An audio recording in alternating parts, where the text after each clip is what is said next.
बिस्मिल्लाहिर्रहमानिर्रहीम। अस्सलाम वालेकुम डियर स्टूडेंट्स। बेटा सबसे पहले तो मैं आपको अपने चैनल पे वेलकम करता हूँ। Myself Abrar Ahmed. बेटा मैं आप लोगों को मैथमेटिक्स पढ़ाऊँगा और मैथमेटिक्स के जो मेनली टॉपिक्स हम डिस्कस करेंगे वो बेटा बीएससी और बीएस प्रोग्राम्स के लिए होंगे। बेटा जो सबसे पहले हमने टॉपिक सिलेक्ट किया है वो हमारे पास इंटीग्रेशन है।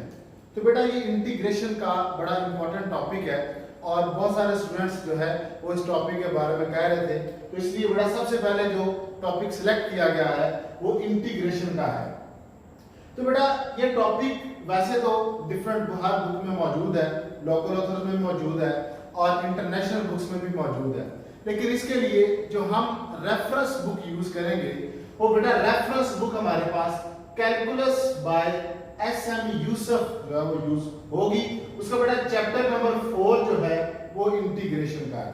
लेकिन जो है चैप्टर नंबर 4 पे जाने से पहले हम इस इंटीग्रेशन को देखेंगे बेटा कि ये इंटीग्रेशन होती क्या है और हमारे पास जो इंटीग्रेशन की बेसिक्स हैं, जो इसकी डेफिनेशन है वो हमें क्या बताती है। बेटा वैसे तो ये टॉपिक जो है इंटीग्रेशन का ये सेकंड ईयर लेवल पे भी होता है, लेकिन सेकंड ईयर लेवल पे हम डायरेक्ट क्वेश्चंस को ज्यादा फोकस करते हैं। लेकिन बेटे जो भी बीएससी बीएस या हायर लेवल होता है यहाँ पे क्वेश्चन से ज्यादा बेटा उसके कॉन्सेप्ट्स ज्यादा इंपॉर्टेंट होते हैं कि असल में वो चीज हमें बता क्या रही है। तो इसलिए बेटा यहाँ पे जो मैं सबसे पहले आपको एक्सप्लेन करने जा रहा हूँ वो इस इंटीग्रेशन का बेसिक कॉन्सेप्ट है कि हमारे पास इंटीग्रेशन होती क्या है। तो बेटे अगर तो हम इसकी बात करें तो इंटीग्रेशन को जस्ट क्या कहा जाता है, रिवर्स प्रोसेस ऑफ डिफरेंशिएशन। ये हमारे पास बेटा क्या होता है, रिवर्स प्रोसेस ऑफ डिफरेंशिएशन। तो सिंपल अगर दो तीन अल्फाज में बताना हो कि हमारे पास इंटीग्रेशन क्या होता है तो जस्ट हम ये बता दिया करते हैं कि बेटा डिफरेंशिएशन का जो रिवर्स प्रोसेस है उसको हम इंटीग्रेशन बोलते हैं। अब ये रिवर्स प्रोसेस कैसे है, क्या चीज है, तो बेटा उसके लिए सबसे पहले हम जो डेफिनेशन पढ़ने जा रहे हैं वो है हमारे पास एंटी डेरिवेटिव की डेफिनेशन। तो एंटी डेरिवेटिव की डेफिनेशन हमारे पास क्या होगी उसको देखते हैं बेटा। Let capital F of x be a continuous function. बेटा हमारे पास जो है कैपिटल एफ ऑफ एक्स एक कॉन्टिन्यूस फंक्शन है एंड और इसका जो डेरिवेटिव है, डेरिवेटिव लेने से जाहिर बात है उसका आंसर कोई एक फंक्शन ही आएगा। तो उसको बेटा मैं किसका नाम दे देता हूं, किसी स्मॉल एफ ऑफ एक्स का नाम दे देता हूं। देन तो फिर हमारे पास बेटा क्या होगा, द प्रोसेस कौन सा बेटा, ऑफ फाइंडिंग क्या, द ओरिजिनल फंक्शन।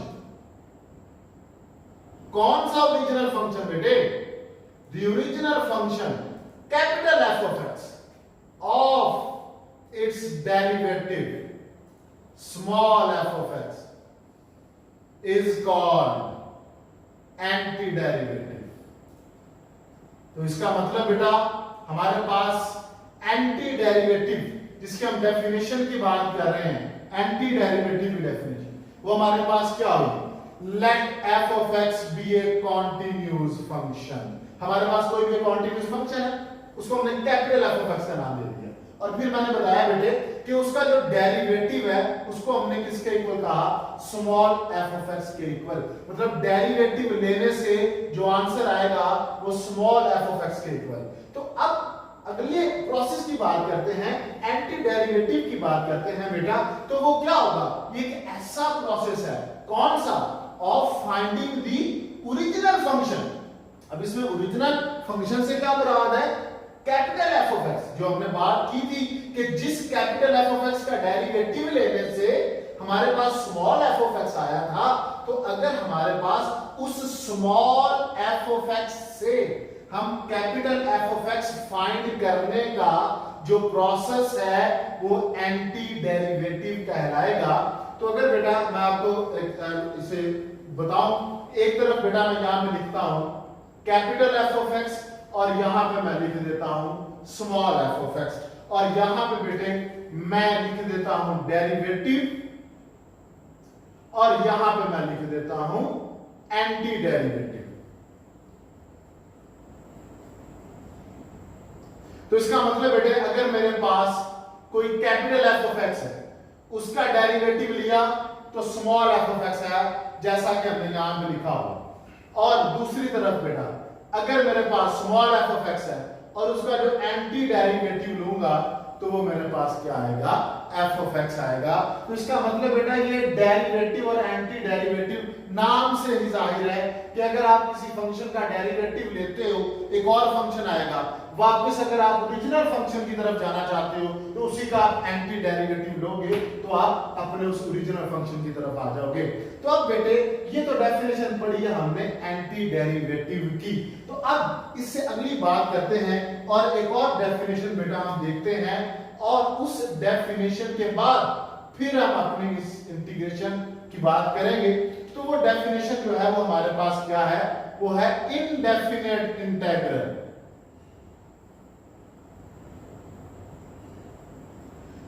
तो बेटा हमारे पास ये इनडेफिनेट इंटीग्रल क्या होता है, तो बेटा इनडेफिनेट इंटीग्रल हमारे पास क्या होता है, लेट, या मैं कहता हूं if f of x be the antiderivative of its derivative f of x, then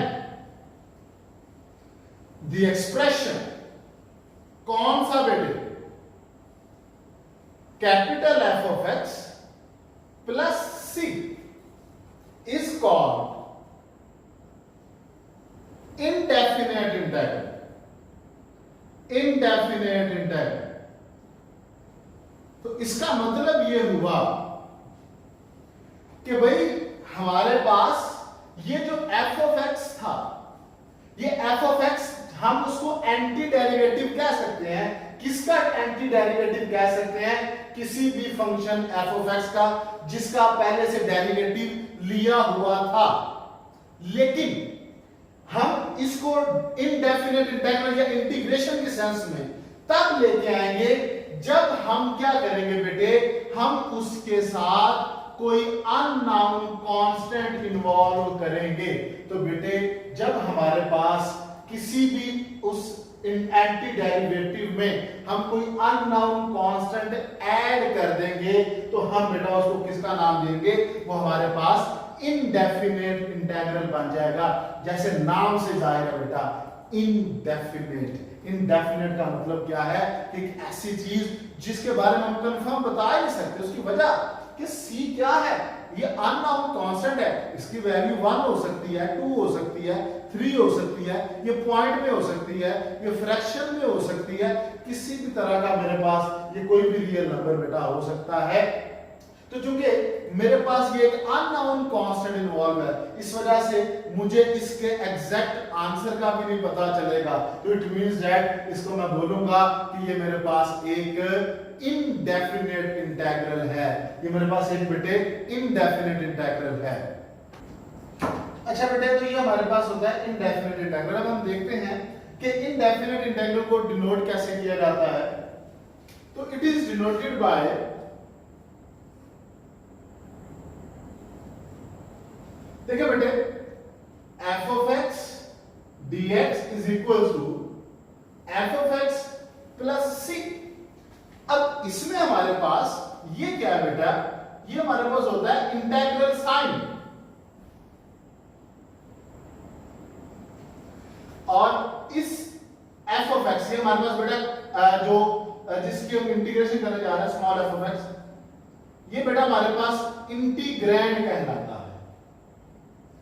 और ये जो x है ये वेरिएबल ऑफ इंटीग्रेशन होता है, वेरिएबल ऑफ इंटीग्रेशन।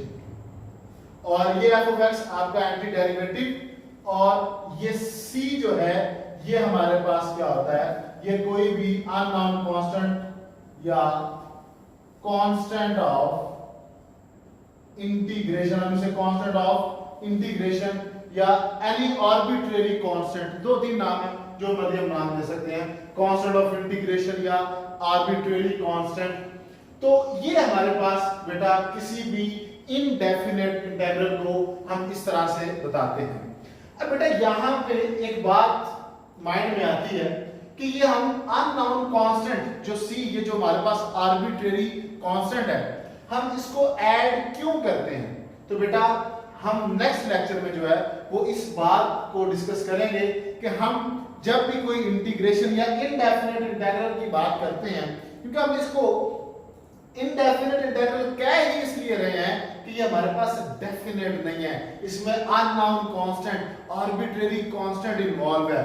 तो बेटा ये आर्बिट्रेरी कांस्टेंट इन्वॉल्व क्यों है, इसको हम बेटा अपने नेक्स्ट लेक्चर में डिस्कस करेंगे कि हमारे पास ये जो आर्बिट्रेरी कांस्टेंट क्यों इन्वॉल्व किया जाता है, क्यों हम इसको ऐड करते हैं। और दूसरी बात हम अपने नेक्स्ट लेक्चर में बेटा ये भी देखेंगे कि हम इस इनडेफिनेट इंटीग्रल को जो आज वो ज्योमेट्रिकली किस तरह से इसको एक्सप्रेस कर सकते हैं, ज्योमेट्रिकली किस तरह से बता सकते हैं कि हमारे पास ये इनडेफिनेट इंटीग्रल क्या होता है। ओके बेटा।